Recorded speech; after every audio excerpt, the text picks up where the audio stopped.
That'll lead into a pleasant summer's day on Saturday for the vast majority. Lots of blue sky. The sun is strong, though. UV levels are likely to be high. The main exception will be northern Scotland, where there will be some rain drifting across the Northern Isles and a few showers for the Highlands and the Western Isles. But otherwise, plenty of sunshine, light winds and temperatures just getting into the low to mid-20s for the vast majority, maybe 27 or 28 across the southeast. However, the temperatures will be ticking up as we go through the next few days. Through Saturday evening, a bit more rain trickling into Northern Ireland, and we'll see showery rain spreading during the evening across parts of Scotland too. For England and Wales, again, a balmy summer's evening on Saturday evening, leading into another sunny and fine day on Sunday. We start with a lot of cloud, though, across Scotland on Sunday. The rain pushing away to the north, so sunny spells developing for central Scotland, southern Scotland and Northern Ireland. Temperatures will be a notch higher on Sunday, likely to be over 30 Celsius in places once more before we go to the next level into the early part of next week. Extreme temperatures are likely as the high pulls away and we drop even hotter air from Spain and Portugal. That is why we have these extreme heat warnings in place, including a red warning. Keep up to date with the forecast and the warnings on the Met Office website. Join me, Darren Grimes, for Real Britain every Saturday and Sunday from 2 p.m. A news hour that comes with a trigger warning. Scorching hot opinion with prominent guests saying the unsayable and a little bit of weekend fun thrown in. Unlike other broadcasters, I won't be forgetting what the B in our name stands for. So howie in for Real Britain Saturday and Sunday from 2 p.m.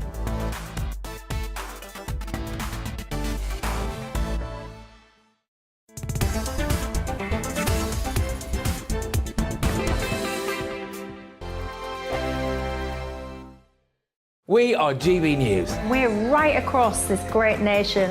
On TV. On radio. On digital. Absolutely everywhere. We don't talk down to you. We embrace all voices with honest and civilised conversation. We are not part of the establishment. We're one of you. And we're only getting started. Join us on GB News, The People's Channel. Britain's news channel.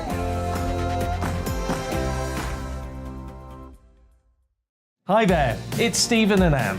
At breakfast from 6 a.m, you'll always be caught up with everything you need to know, the latest headlines, opinions and debates. We'll bring you the good news and the bad, but most of all, we're here for you. Remember, send in your views and let us know what you would like us to talk about. That's because we're your news channel. And every morning at 6 a.m, it's breakfast on GB News. My name's Tom Harwood and join me 9:30 a.m. every weekday for The Briefing, your one-stop shop for everything you need to know about what's going on in politics today. I wonder if this is a deal that might need to be like the biscuits in this factory, twice baked. Is there not an opportunity here to win out against the extremes? Tom Harwood, GB News. What are you going to do about it? Things should have been done differently, and they certainly are being done differently. Don't miss it. The Briefing with me, Tom Harwood, 9:30 Monday to Friday on GB News. Where would you like to go? Just take me to the studio, please, mate. You know where you're going. I've got a show to do. Friday Night Feast on GB News, 7 p.m. And it's like nothing you've ever seen before. We take a different angle on the week's biggest news stories. The viewers and listeners set me some absolutely mad challenges to do. We tried to rehome a rescue dog. And yes, there's some other wacky stuff in there as well. I feel like I could take on the world. Well, that's that. Friday Night Feast with me, Patrick Christie's, every Friday, 7 till 9 p.m. on GB News. Be there.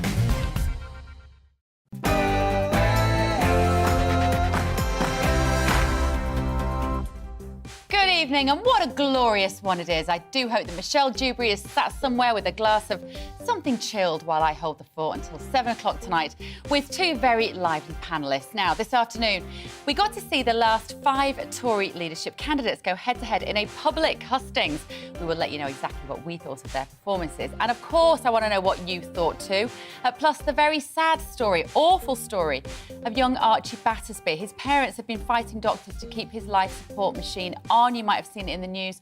We had a ruling on that today. We'll be going to understand what happened and considering the increasingly blurred boundary between the state and parents.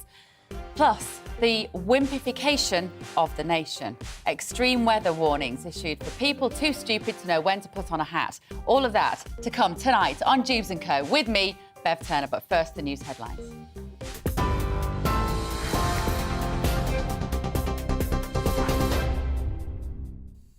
Thanks, Bev. I'm Ray Addison in the GB Newsroom. The 5 remaining candidates in the Tory leadership contest have outlined their plans to tackle the cost of living, the war in Ukraine and the housing crisis. Rishi Sunak, Penny Mordaunt, Liz Truss, Tom Tugendhat and Kemi Badenoch all took part in an online warm-up ahead of tonight's first televised debate. Meanwhile, eliminated candidate Suella Braverman has given her support to Liz Truss, saying she'll unleash the opportunities of Brexit. Labour leader Sir Keir Starmer says the country needs new government, not another Tory in number 10. We don't fear any of the candidates because the change that the United Kingdom needs is not a change at the top of the Conservative Party. We've already had 12 years of failure from the Conservative Party. The change we need, the fresh start we need for Britain, is a change of government. The family of Archie Battersby say they'll try and appeal against the latest High Court ruling that doctors can lawfully stop providing his life support treatment. It follows a review of evidence at a hearing in London today. The 12-year-old suffered a catastrophic brain injury 3 months ago. Last month, a High Court judge ruled that he was brainstem dead. His parents successfully challenged that judgment in the Court of Appeal and were fighting for treatment to continue. Speaking to GB News, Archie's mum said they won't give up. So I can't go no further. That's my little boy. I've had, obviously not a lot of people are sceptical, but I've had healers work with Archie and they're all saying he's there and he's asking for more time. I will honour Archie. He wants more time for whatever reason he wants more time for. Whether it's to pull through or not to pull through, I will get my little boy as much time as he needs, so I'll keep fighting for him. The Foreign Office has summoned the Russian ambassador to express its deep concern following the death of British aid worker Paul Yuri, who died whilst in captivity in Russian-occupied Donetsk. Mr Yuri was captured in late April and charged with so-called mercenary activities by separatists in the self-proclaimed republic. Foreign Secretary Liz Truss says Russia must bear full responsibility for his death. David Venables has been found guilty of murdering his wife in 1982. The body of Brenda Venables, was found hidden in a septic tank 37 years after she disappeared. The 89-year-old retired pig farmer tried to blame serial killer Fred West for her murder, but was convicted by a majority verdict at Worcester Crown Court. He's expected to be sentenced next week. A man who was part of a gang that broke into former England footballer Ashley Cole's home and threatened to cut off his fingers has been jailed for 30 years. Curtis Dilks was also ordered to serve an extended licence period of 5 years at Nottingham Crown Court. The judge said the former Chelsea and Arsenal defender and his partner suffered psychological impacts that cannot be overstated. Another 2 rail strikes are now scheduled to take place next month. RMT members at Network Rail and 14 train operators say they'll walk out on August the 18th and the 20th in a dispute over jobs, pay and conditions. It's after RMT and ASLEF members announced that they'll be striking on the 27th and the 30th of this month as well. The US president is now in Saudi Arabia for the last leg of his Middle East tour. Arriving in Jeddah, Joe Biden greeted Crown Prince Mohammed bin Salman with a fist bump. He's also scheduled to meet King Salman to discuss a range of issues, including energy security and human rights. It follows meetings in the West Bank with Palestinian President Mahmoud Abbas. The Met Office has issued its first red extreme heat warning for parts of England on Monday and Tuesday. The highest alert means there's a danger to life amid soaring temperatures. It's as the NHS faces a surge in hospital admissions. Tuesday is expected to be the hottest day, with a chance that temperatures could reach a record-breaking 40 degrees. Meteorologist John Hammond says it'll impact everyone and action should be taken. The impacts will be major. They're not going to last forever. It'll all be over by Wednesday. But for Monday and Tuesday, impacts to infrastructure, transport, health. And I would imagine that many schools will be closed as well, because this country can't cope with 35 degrees. But when we're talking about the potential for 40 degrees, then I think all actions that can be taken should be taken. We're on TV, online and on DAB Plus radio. This is GB News. Now let's get back to Bev.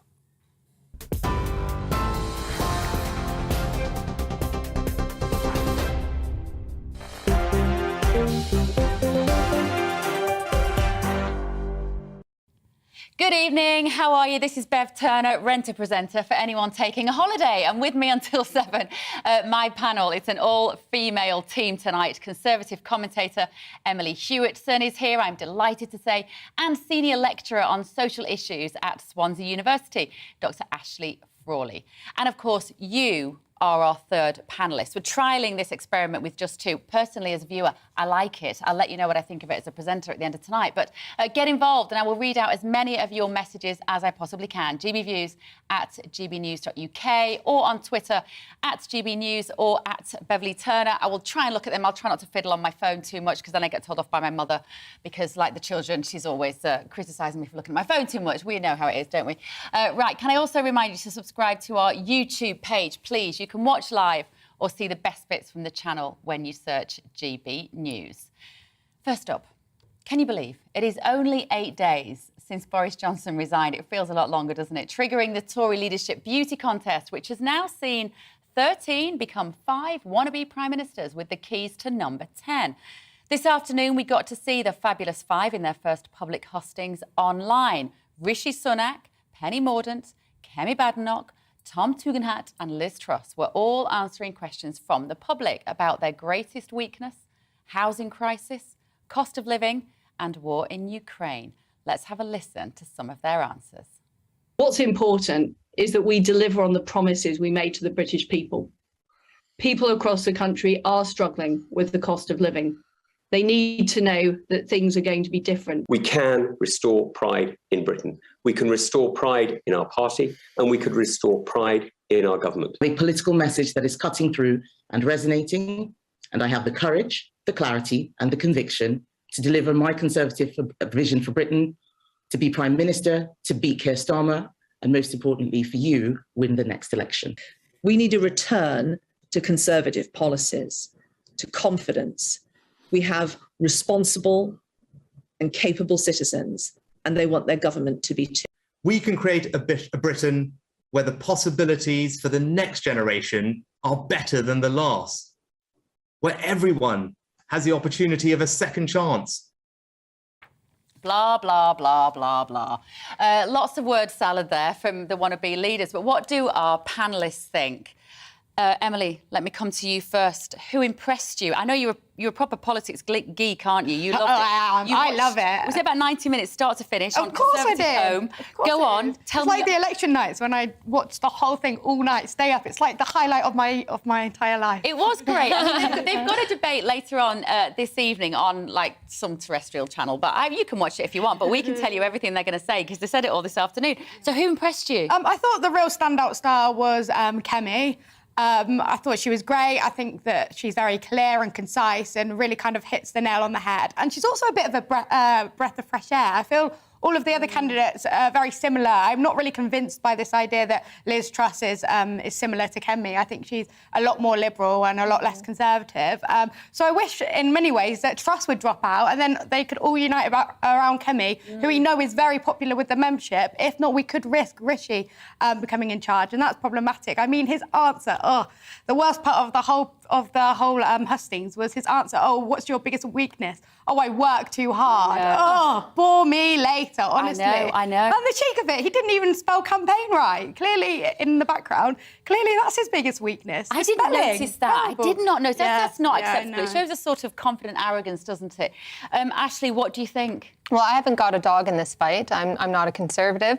But I have to say, I hate to agree, but, you know, I felt like Kemi did a really good job. She's an interesting kind of person. I've got 3 criteria for any leader of this country, Conservative or not.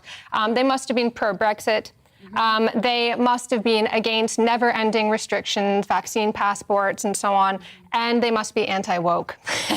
And looking at these 3 criteria, I mean, it's pretty slim pickings. You can see that some people, you know, they've been falling all over themselves trying to say, answer correctly to the gender question and so on. But for me, that just speaks to a lack of integrity. I mean, if you look at Penny Mordaunt, for example, you get the idea that she has interpreted the call for more integrity as a call for better PR. So she's just sort of saying, well, what does the Conservative, membership want to hear, kind of thing. And I'd rather somebody stuck to their guns, even if I disagreed, than to say, oh, well, it's clear that she was bending under the pressure of wokeness before, and now she's bending under the pressure again. And it just seems to me that these three criteria speak to someone who has conviction and who's willing to stand up for something in the face of a mob, whichever mob it might be. I'm really interested to hear you say the anti-woke thing. Tell me what you mean by that, because you hear this word all the time, and I'm not sure what the definition of woke genuinely is. So wokeness generally refers to a tendency to see everything through the lens of race, gender, sexuality, instead of speaking to the masses and thinking about things in terms of what we all have in common and what we can fight for together, it's about standing up for smaller and smaller minority groups. The legacy of this comes from the civil rights movement, of course. The successes of the civil rights movement led people to think, well, so they just search for more people to kind of try and give rights to, and so then they search for smaller and smaller minorities, you know, the cliche of like the person with disabilities and the person with this sexuality and this sort of thing. And they kind of lost sight of the vision which would once characterize the left and social justice, what it used to mean, which was to speak to the masses and to have faith in humanity and reason, which is the foundation of rights, and to push for that. Instead, it's all about kind of safety and protection now. Because I think woke has become a bastardised version of political correctness. Yeah. And there was a lot of, actually, I would argue there's quite a lot of good to be said about political correctness if it's just about our language reflecting our reality and our changing reality. But this might be a different debate. But I think in terms of this Conservative leadership contest, I think it is really important to see where people sit on gender ideology, let's say, and race ideology and gender politics.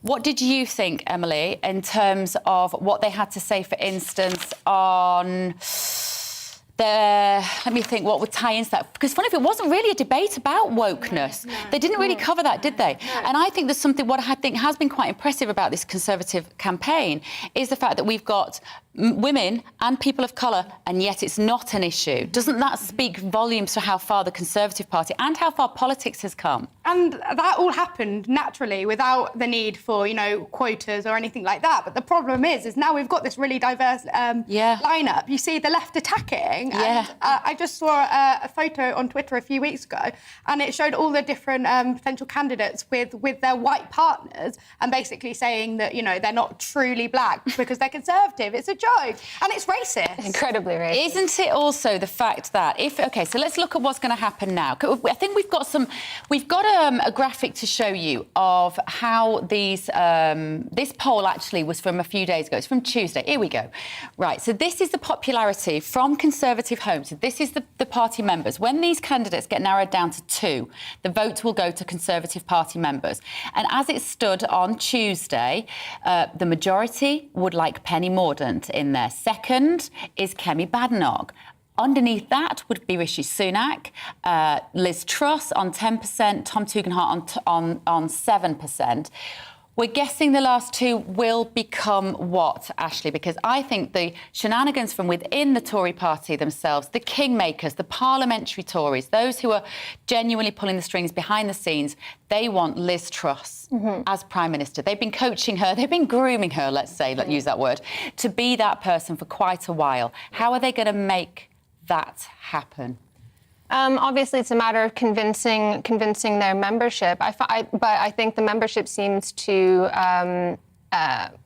may end up falling in line, I suppose. But I actually thought that Rishi Sunak was the person that's clearly favoured within the party. He's sort of been put up as someone who's quite, you know, level-headed and isn't going to make big promises that can't ultimately be followed through on. I wonder if the fear, though, is that he wouldn't win a general election, partly because he's been so badly smeared by the non-dom status, if you have with his wife, he's from such immense wealth that how does he break through to the Red Wall? I mean, he gave away a lot of money in furlough, and that made him very popular.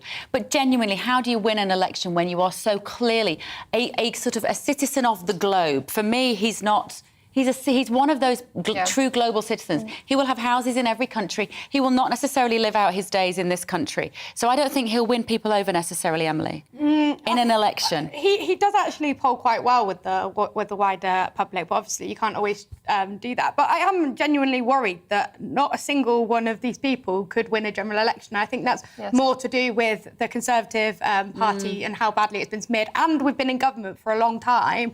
And as we see by patterns, eventually something's got to give. I think Kemi could, but unfortunately, I don't think she's going to get to the top two.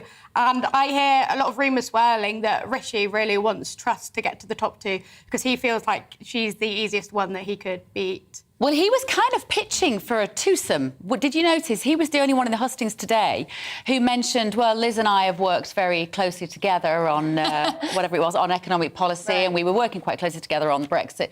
And I thought, oh, you cheeky monkey, I know what you're doing there. You're trying to position you two as a winning pair with you as PM and maybe her as Chancellor, maybe? There's a lot of politicking going on. They have to be very careful, right? Because any mudslinging that happens now will come back to haunt them if they want a place at the sort of, if they want a seat at the table in the future, they need to be very careful not to bite the hand that feeds them. But on Kemi, you know, I've said I think she's a fresh face, she's interesting, but we can't let ourselves get carried away now. Fresh can also mean inexperienced, obviously had some difficulty getting elected in the past. And one thing that is a core Conservative value is, and that she's trying to stick to, is the idea of cutting down the size of the state. Yes. And that's not something that we've really heard a lot about. And so it's interesting that she brought that forward, but also the way that she brought it forward in terms of talking about where she would trim things was a bit weird. Which was, peripheral activities at schools was an example that she gave. I mean, of all the things that you would cut, that is not, it's not like school support staff is not on the list, which means that she doesn't really understand why the state has become so bloated.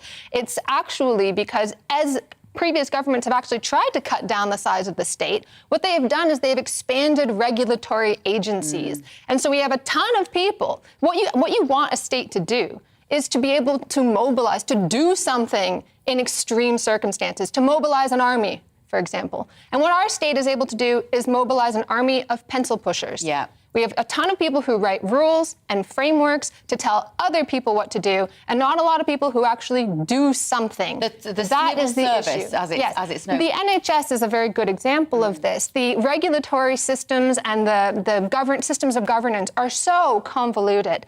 And you saw this in the lead up to the COVID-19 pandemic. The NHS claimed they were so very well prepared for a pandemic because they'd written up these wonderful plans, because they're very good at writing plans for what other people will do. And when it came down to it, you know, they said, we've got all these buttons and levers. They're pulling buttons, so pulling levers, pressing buttons. They're not attached to anything because there's no one left who actually does something. Yeah. You want to trim the fat. You need to trim the regulators, trim the agencies, and actually have a state that does something. I think one of the best things about the debate today, the hustings today, was that they got to answer on specific policy areas, and we haven't heard a lot of that in the last week. It's been a lot of kind of peacocking, hasn't it, and generic cliches that they've all come out with. There was still a lot of cliches today, let's be honest. There was a huge amount. But housing, Emily, I thought was really interesting, what they had to say about housing. Tom Tugendhat was saying, you know, he was a bit cheesy, wasn't he? He was talking about the fact that houses is about families, is about trust, cliches about believing in Britain. The one for me, again, who showed some sort of empathy was what Kemi Badenoch said about housing. Yeah, I think I'm glad that they asked this question, to be honest, because I feel that a lot of the candidates just want to avoid it completely. And I actually thought Sajid Javid was very brave to be the only one to actually tweet out some policy of what he'd do to deal with it. But I think we have a problem in the Conservative Party. They don't really want to touch housing because it's so complex, but also they don't really need to appeal to young people because young people aren't going to vote for them anyway. It's the sad truth. So then we get stuck in this cycle where nothing actually gets done. So to be honest, I can't really see anything changing once again. Well, we're just stuck in a rut. I think for me, the beauty of what Kemi Badenoch said is what she showed genuine empathy on this issue, because she said she agreed with Penny Mordaunt, and she said there's no point putting numbers on. You don't go out and say we need 500 houses in Leeds, because the people of Leeds are automatically then have their backup. She didn't use Leeds as an example, I'm just using that. And she said, when you talk about housing, the first thing we have to talk about is how many GPs we're going to put in the area, how many hospitals, how many schools. Let's not terrify people with the edit. And so for me, that answer was, you don't hear that enough. You just hear all the cliches. She was actually relatable. Well, I'm less concerned with whether or not people are relatable, and I'm more concerned, I suppose, with what you said, is that they're willing to tackle difficult issues. These are wicked issues. They're problematic because they're very difficult to solve. You cannot, and this is the nature of social policy and policy in general, you can't, and society, because it's so complex. It's not as simple as just like, oh, we'll build a few houses here, because then you create all these horrible knock-on effects elsewhere. And so the desire to jump in and attempt to actually deal with some of those issues is very important. I think there's a tendency generally to try to avoid issues, to push them onto very simplistic kind of solutions, and to recognize that these things are actually quite complex and not to answer with stale platitudes, I think is good. Absolutely. Just looking at what you've been saying, thank you ever so much for getting in touch. Brian said, for what it's worth, I think Liz Truss makes Keir Starmer look exciting. She does have a very unfortunately kind of a sort of monotone way of speaking, Liz Truss, doesn't she? She doesn't really set the room alight. David has said the only one to discuss the cost of living was Liz Truss. Most of the country don't have the luxury of looking at other issues, gender, security, Brexit, etc. in the short term. They need answers and solutions as to why every time they go shopping it costs more and more. Couldn't agree more. Ed has said, I would love to see 2 women selected, PM and Deputy PM. And Paul has said, Sunak was the one who left us in this financial mess to go behind Boris's back and try to take his majority for himself and want to be the one who fixes his own failures. Emily, we were saying earlier, weren't we, the idea that Rishi Sunak sat there talking about the dreadful state of the economy. The cheek of it, the absolute cheek of it. It's honestly unbelievable. If anyone thinks that he's going to get us out of the cost of living when a large reason that we're here in the first place was his policies, it's just laughable. I don't understand why so many MPs are basically supporting Boris's right-hand man that got us in this mess in the first place. It's an absolute joke. It's very strange, isn't it? Well, he didn't get us into this mess, I should say.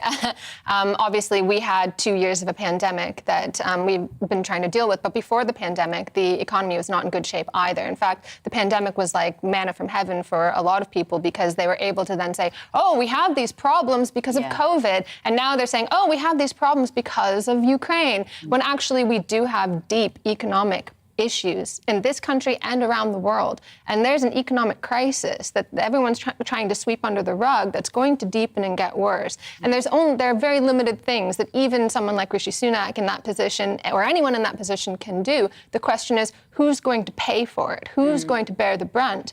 And I don't think that the electorate is going to imagine that a billionaire is going to feel the pain when it comes down to it, because it will come down to it. That's right. And it feels like there's so much happening across the globe at the moment. Like you say, it's not just here, actually. You're looking at the protests in European countries and in the farmers in Germany and Holland and the protests in Italy. And, all of these things seem to be coming to some sort of huge great reset, one might say. There were truckers in Canada as well, and people are not going to take it. They're not going to say, I'm not going to pay for something that I was against, like restrictions and so on, and I'm not going to pay for an economic crisis when I'm the one whose work contributes to the wealth of this country. That's right.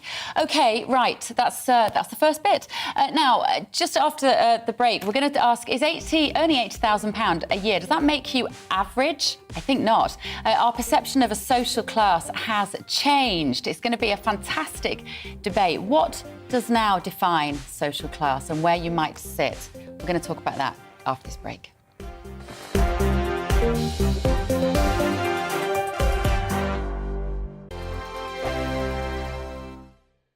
We are GB News. We're right across this great nation.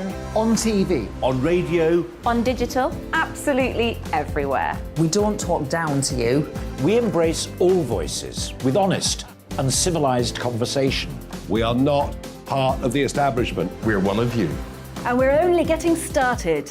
Join us on GB News, the People's Channel, Britain's news channel.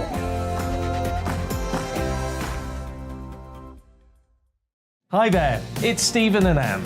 At breakfast from 6 a.m, you'll always be caught up with everything you need to know, the latest headlines, opinions and debates. We'll bring you the good news and the bad, but most of all, we're here for you. Remember, send in your views and let us know what you would like us to talk about. That's because we're your news channel. And every morning at 6 a.m, it's breakfast on GB News. My name's Tom Harwood and join me 9:30 a.m. every weekday for The Briefing, your one-stop shop for everything you need to know about what's going on in politics today. I wonder if this is a deal that might need to be like the biscuits in this factory, twice baked. Is there not an opportunity here to win out against the extremes? Tom Harwood, GB News. What are you going to do about it? Things should have been done differently, and they certainly are being done differently. Don't miss it. The Briefing with me, Tom Harwood, 9:30 Monday to Friday on GB News. Where would you like to go? Just take me to the studio, please, mate. You know where you're going. I've got a show to do. Friday Night Feast on GB News, 7 p.m. And it's like nothing you've ever seen before. We take a different angle on the week's biggest news stories. The viewers and listeners set me some absolutely mad challenges to do. We tried to rehome a rescue dog. And yes, there's some other wacky stuff in there as well. I feel like I could take on the world. Well, that's that. Friday Night Feast with me, Patrick Christie's, every Friday, 7 till 9 p.m. on GB News. Be there.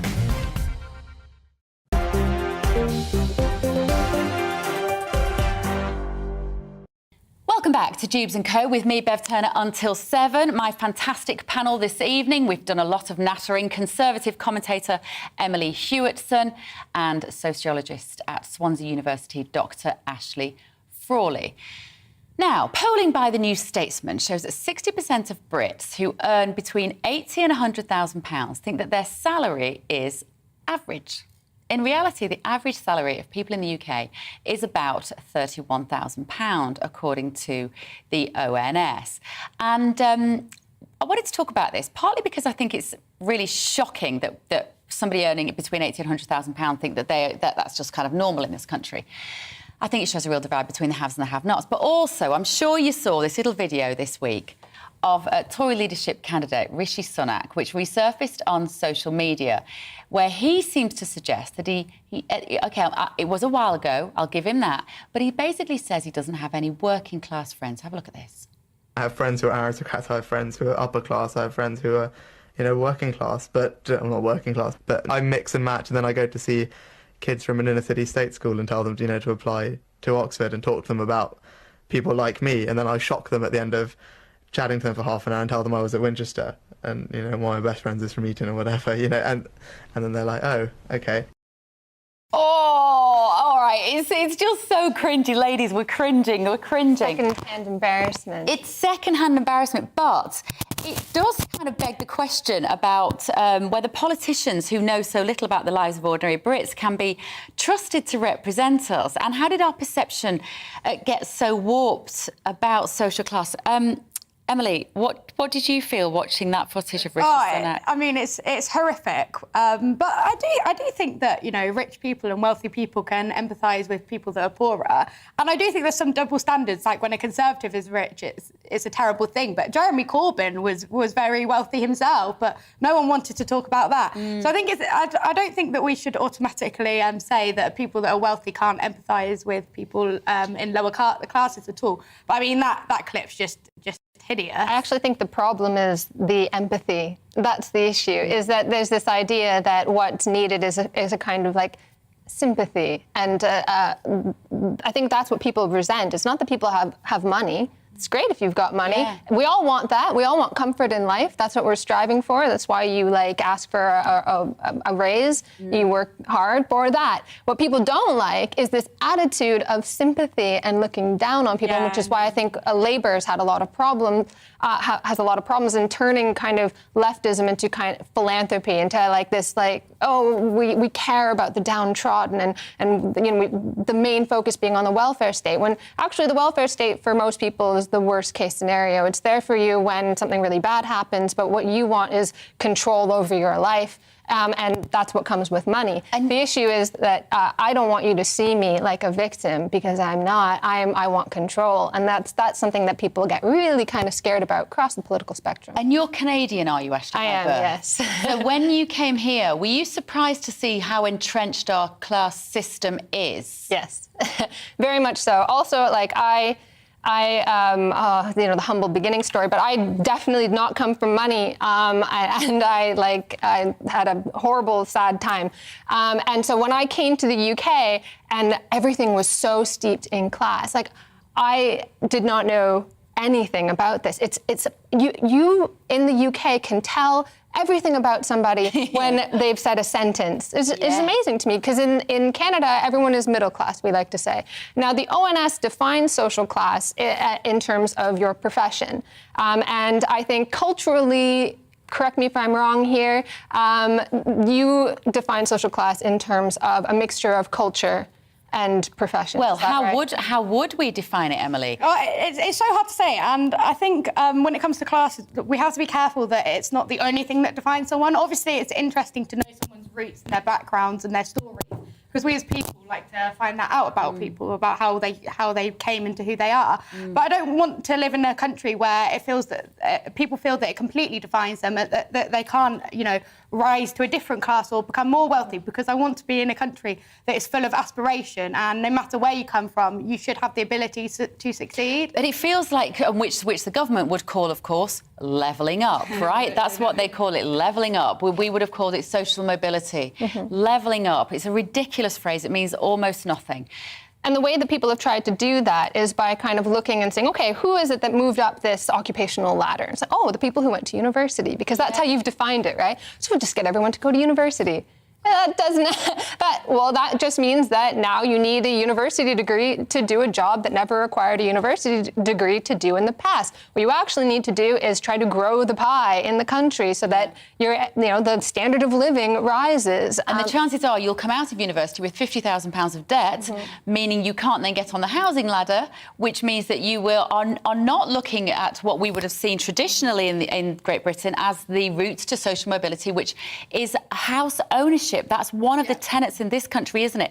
You were considered, a bit more middle class when you could own your own home. That's one of the problems that the Conservative Party have at the moment as well with the whole housing crisis. They are supposed to be the party of aspiration, and part of that is being able to own your own home. And because we don't have that anymore, it's going to eventually become very problematic. And the other thing I would say is, we were talking about the leadership contest previously. Kemi has actually spoken out, and she wants to reduce the number of people that go into university, because there is so many other avenues, and I don't think university is for everyone. So I thought that was a good policy by her. So Gareth has got in touch and said there is no class system except in the minds of the media. If you work, you are working class. If you don't work, you aren't. You are either well off or poor. Stop referring to first or upper or lower. It's nonsense. I don't think it is. I think it's entrenched within this country. I was at Henley Regatta a couple of weeks ago. Lovely. Lovely, exactly, you see. Oh, Bev, you must be going up in the world. Well, I'd got a free ticket. But there must have been like 2,000 people there, all paying £25 for a jug of Pimm's and £12 for a single gin and tonic. And I looked around and I thought, cost of living crisis. What cost of living crisis? Because the class system is alive and well, and we have seen the biggest transfer of wealth over the last 2 years. During the pandemic, we've created more billionaires. But it feels actually like we aren't dragging people up anymore. We're not. 0 hours contracts, job insecurity, banks not helping with mortgages. I feel like we've gone so far backwards in terms of the idea of social mobility. Well, yeah, but social mobility is not something you gift on people, right? It's not like you lift people up. People have made a better deal for themselves by fighting for it. And do you think some people therefore are getting lazier? No. Not working? No. I think that, for instance, the trade union movement's been utterly destroyed. Trade unions are more interested. There are a lot of really great trade unions. There are many unions, however, who have become very much interested in kind of cultural issues and so on. And in some cases even have have sided against their own workers on things. I won't name any names. But I think the best definition of class is where you stand in relation to actually making useful things. And in that sense, your viewer that you just read out is kind of right. If you're actually making useful things, you're doing productive things, that makes you working class. Now, there are a lot of people who do productive things in the sense that they're able to productively move money from one place to another, and that makes themselves a lot of money. But at the end of the day, if that money doesn't actually go into paying people to do jobs to actually make useful things in the real world, it is meaningless. And in that sense, there are a lot of people who are enjoying quite nice lives that don't actually contribute very much to the overall wealth of the nation. And in going back to this question at the very beginning, that people perceive themselves to be normal or whatever with 80 to 1,000 pounds, 80 to 100,000 pounds. I mean, this speaks to a really complete lack of connection between these sorts of people and the rest. They think they're the only ones in the country. You saw this with Brexit. Everyone was dumbfounded. But of course, this would never happen. It's also, Emily, isn't it, partly because most people, there was a time 20, 30, 40 years ago, if you said to somebody, what social class are you? They would probably have a clear idea, and we had a clear notion of what that would look like.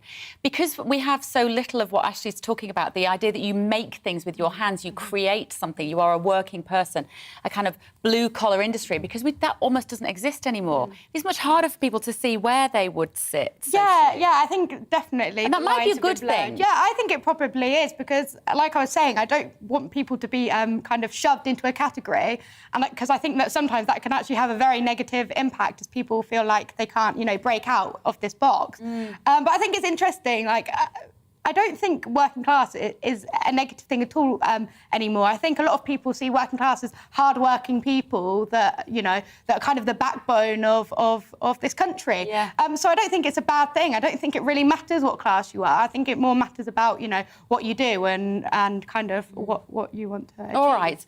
OK, well, I'm sure that all these leadership candidates will be trying to convince you over the next week or so that they are working class. They're clearly not. Now, keep your views coming, won't you? GBViews at gbnews.uk. And still to come, life support treatment for 12-year-old Archie Battersby can end, a judge has ruled today. Can't parents be trusted what's best for their children? It's controversial, but we're going to be discussing that after the break.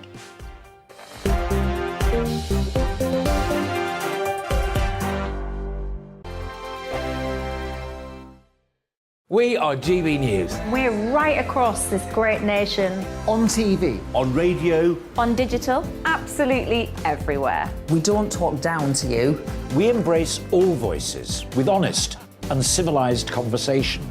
We are not part of the establishment. We're one of you. And we're only getting started. Join us on GB News, The People's Channel. Britain's news channel.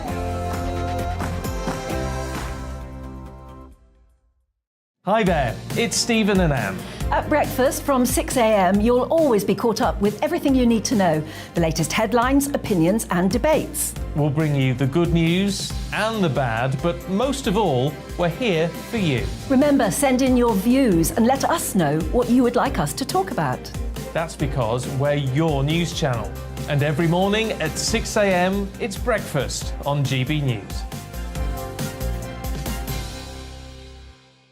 My name's Tom Harwood, and join me 9:30 a.m. every weekday for The Briefing, your one-stop shop for everything you need to know about what's going on in politics today. I wonder if this is a deal that might need to be like the biscuits in this factory, twice baked. Is there not an opportunity here to win out against the extremes? Tom Harwood, GB News. What are you going to do about it?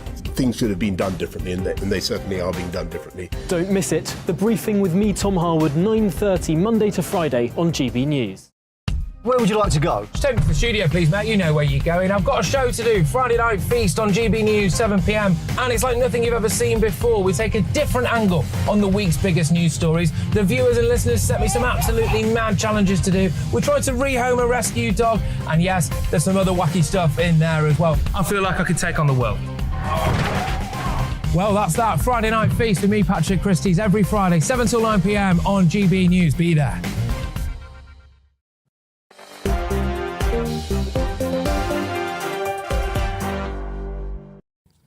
Friday night. Welcome back to Dewbs and Co with me, Bev Turner, until 7. My panel tonight, Conservative commentator Emily Hewitson and sociologist at Swansea University, Dr Ashley Frawley. Now, a heart-wrenching story that's been on the news a lot in the last couple of weeks. Life support treatment for 12-year-old Archie Battersby can end, a judge has ruled today. Doctors have argued that the boy is brain stem dead and that it was in Archie's best interest to stop treatment. Archie's families said that they plan to appeal against this latest High Court decision. With all due respect to Justice Hayden, it is not in Archie's best interest to die. Planned death is another name for euthanasia, which is illegal in this country. The planned removal of the ventilator is definitely the worst thing that may happen from my point of view. I cannot see how this in any way is dignified.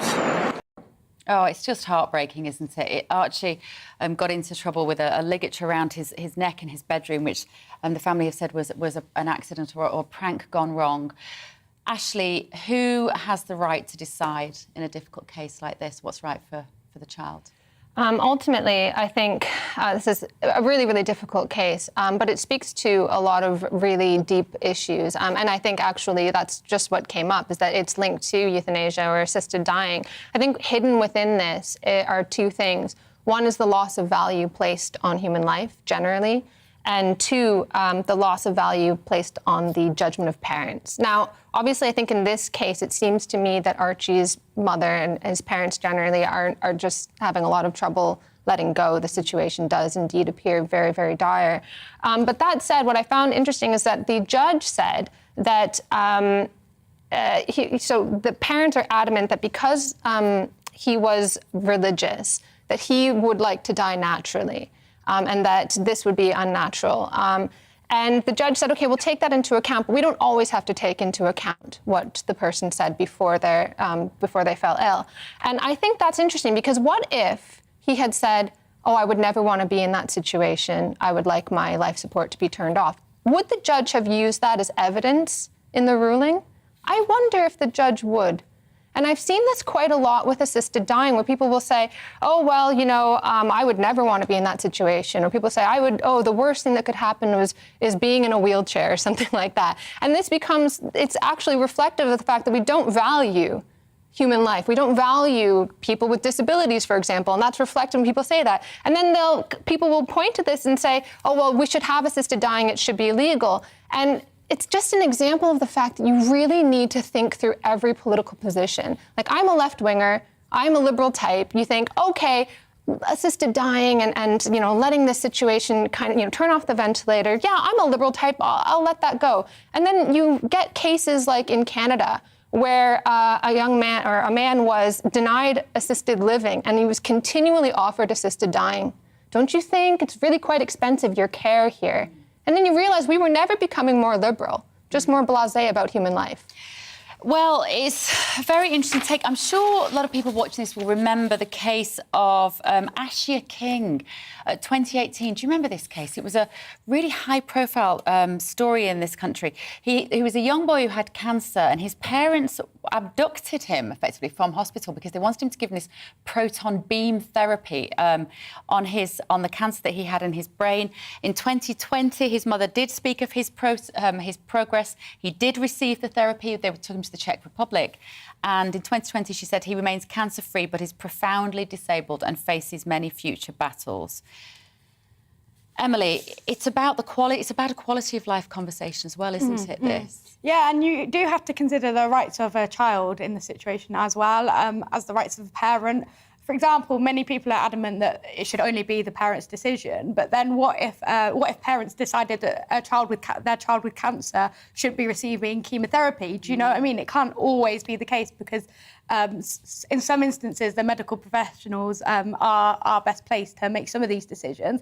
But then we've had other discussions recently. For example, what about children that want to have the vaccine but their parents don't want them to. And obviously, in that case, we know that coronavirus isn't a huge risk to children. So should parents be allowed to do that? Or, You know, well, actually, the young people were actually more likely to be against the vaccine than their parents were. It turned out that was like a made-up issue because actually young people were pretty reasonable about the vaccine. It's one of the themes that occurred to me when I heard the story, this very sad story of Archie, is to what extent our children are our responsibility, because for me a massive alarm went off when the government said we can use Gillick competence to decide whether your child has the COVID vaccine.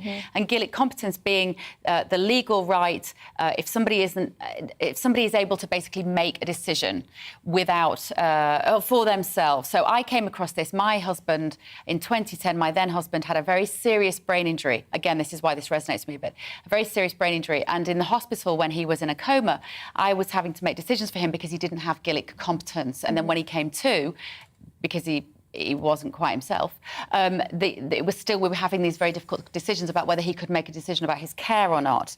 And the other thing that I would say in these very sad cases, because there's a whole list of them that have been in this country about children that have received significant brain injury, like Archie, is the quality of life that he would lead. And, you know, he may live, but like the case we just heard, I was mentioning about Ashia King, is that it isn't necessarily an easy life for everybody if that human being remains. But you would say, Ashley, well, that maybe that doesn't matter as long as they're alive. That's the most important thing. No, I wouldn't say that. What I'm saying is that in a lot of these cases, we're so quick to make it like, well, obviously we should shut off life support, when actually it is very, very difficult. And the people closest to that person are, well, like I'm a parent myself, and I can totally empathize with wanting to do absolutely anything. Wouldn't you? Anything. Yeah. And anybody would in that position. But in these kinds of situations, the parents are almost vilified. Like, oh, you know, your love is getting in the way of your rational thinking and so on. And I think it just kind of speaks to a broader issue that we have in society where parental, like the ability of a parent to judge and decide on behalf of the child is more often problematized. Yeah. We're seeing this a lot, where it's like, you know, the privacy of the family and the importance of the family, the autonomy of the family keeps coming under question. The ability, for example, of parents to decide how they will discipline their children has become a really big issue. And it's just like, oh, well, parents, you know, you can't decide. You want to just have your power over the children. No, like, you love your child and you're doing your very best to make sure that child grows up to be a citizen, or you're doing your very best to hold on to them, you know. It's increasing. In fact, we're going to talk about this in a moment, actually, when we come on to debating the weather. It's this increasingly paternalistic role, right, that the state is taking to treat us like children. Yeah, absolutely. It's because they think the problems are all down to the family, that every problem, because they don't have any solutions to these wicked issues, they just deflect them onto parents. Yeah. Oh, it's the parents. Oh, it's the parents. And everybody left to right just blames parents. And then gradually we chip away at the autonomy and the privacy of the family. OK, well, back to politics just for a moment. The first debate between the candidates to be the new leader of the Conservative Party takes place tonight. It's a proper debate, not like the hustings we saw earlier. And our political correspondent, Tom Harwood, is in the spin room. Hi, Tom. Hi, Bev. Yes, I'm here in the spin room for the Channel 4 debate, which starts at 7:30 today. We've seen a trickle of candidates come in. Some of their MP supporters are here too as well. And what we'll be doing before and after the debate is chatting to those MP supporters of each of those candidates. No doubt they'll all be trying to tell me that their candidate won tonight, but this is the first time that we'll have a public in-person hustings, and there's some suggestion that it might get a little bit scrappy between the candidates. Of course, there are three people really vying to be that lead contender. There's Rishi Sunak, there's Liz Truss, and of course there's Penny Mordaunt as well. And then there's sort of the other half of the equation as well, Tom Tugendhat and Kemi Badenoch, also vying to really stay in the race tonight. They need to perform exceptionally well to have something change with regard to getting their numbers up and making it through that ballot, which takes place on Monday evening. So yes, this is the start of a long weekend of campaigning. It's not the first debate that will, it's not the last debate rather, I should say, that will take place before that hustings as well, because there's one on Sunday night too. And then of course Monday is the next round where the lowest ranked person will be eliminated. It's getting very tight in this contest, and we'll be looking forward to bring you all the analysis after the debate. Thank you, Tom. And nobody will do it better than GB News. So I know it's on another channel, but don't watch it. Just tune in to us after it's finished and we'll tell you what happened. Now, all the best, Tom. Good luck. Right, a national emergency has been declared today. with a red warning for extreme heat. Oh, for the love of God. Issued for the first time in England on Monday and Tuesday next week. Temperatures could hit an unprecedented 40 degrees. Yes, it is hot. We get it. But isn't it all a bit hysterical? Can't we just enjoy the summer? Now, I'm going to come to you, Emily. Where did you grow up? I grew up in Northamptonshire. So not the hottest part of the country? No, but it's pleasant. Yes. Nice bit of countryside. So, I don't know about you, but have you been watching all these weather forecasts? And so people have been advised not to go to work on Monday and Tuesday. They're going to close the schools. I've heard from parents who've had sports days cancelled because it's too hot, or they've had prize giving cancelled at school because it's too hot. What have we become? I know. It does seem a bit hysterical, and I actually feel bad because I'm sure there'll be some children with the whole climate crisis that are at home genuinely concerned and losing sleep because of all these warnings and all of this news about this heat wave. I remember the days when we got a bit of sunshine and we all cheered and we had a lovely relax in the garden. Yeah. But it does all seem a bit hysterical. I mean, it's going to be hot, but I'm sure we can just enjoy it nicely in the garden with a cocktail or two. Let me show you a sign that I saw today that I put on social media. So I was in Oxfordshire buying a pint of milk last night, and this is what I saw. There's my tweet, OK? So this is the Open Gardens Day, cancelled because of the amber warning of extreme heat. Now, listen, Watlington in Bloom in Oxfordshire, I'm sure would be a wonderful day. And I can remember a time, Ashley, pre-2020, when that sign would have said, weather's going to be marvellous, all come along.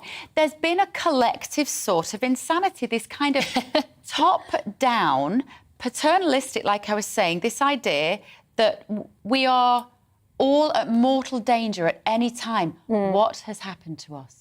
Yeah, I mean, we wonder why young people are so anxious. And they say, oh, it must be social media. Could it be that everything, even a sunny day, is turned into a national disaster and a sign of a looming crisis? Yeah. And on top of that, you are taught that as a good person, you should worry about that. And to not worry about that shows that you're blasé and you don't care. And then so that is the state of being that is put forward as expressly desirable, is one in which you are so scared you do not leave your house. And just on a funny note, I actually read a headline in The Guardian today that said, National Rail says you shouldn't go onto trains because of the heat. I was on a train at that moment, and the AC was cranked up so high, I was literally shivering, and I was thinking, geez, I should have brought a jacket. I mean, there's more than a hint of hysteria here. Yeah.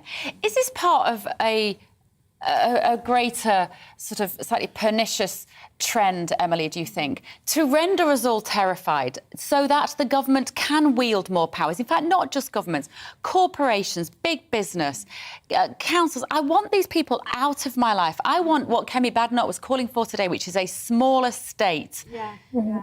Empty my bins, take my taxis, give me a decent school and a hospital, and then just off you go and let me decide whether I'm capable of fainting on a 35-degree day. Well, I think, the biggest sign of that was during COVID, where basically every part of our life was controlled. And it's funny, I was in a taxi the other day and you couldn't open the windows, or it was a tiny gap, and it was quite a hot day, so, that would have been nice.